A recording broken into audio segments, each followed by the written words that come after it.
Yes, I'm also very much delighted to be here. I'm Brother Edwin. Эдвин ядуу гэр бүлд өссөн бөгөөд багасаа л гадуурхагдаж дорд үзэгддэг байв. Тэрээр бусдаас онцгойрч хүндлүүлэхийн тулд шаргуу хөдөлмөрлөхөөр шийджээ.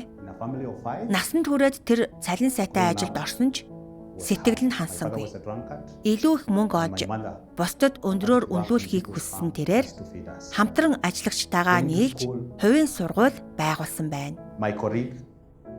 Сургууль байгуулагдаад удаагүй байтал хамтрагч маань хэлсэнтэй хүрэлгүй. Сургуулийн хөрөнгийг нууцаар өөр төсөл рүү шилжүүлчихсэн. Үүнээс болж сургууль маань удалгүй тампарсандаа. Энэ намайг сүйрүүлсэн цохилт болсон ч би сургамж авалгүй эд баялаг алдар нэр эрэлхийлсэн хിവэр байв. Дараа нь би хадгаламж зээлийн хошоонд эсгээр шийдсэн юм. 2 жилийн дотор би 250 мянган орчим кен шилэнг хуримтлуулсан. Гэвч удалгүй энэ хошоо бас дампуурч хамаг хадгаламж минь салхинд хийсэндээ. Тэр үед би үнэхээр их шаналсан. Тэр хугацаанд би дотроо ингэж гомдлож байлаа. Яагаад надад ийм зүйл тохиолдоод байна вэ? Яагаад бурхан намайг өрөөхгүй байна вэ?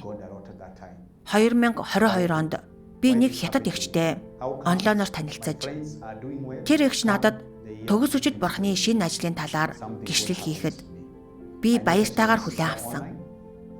3 сарын дараа би чуулганд үүргээ гүйцэтгэж эхэлсэн юм.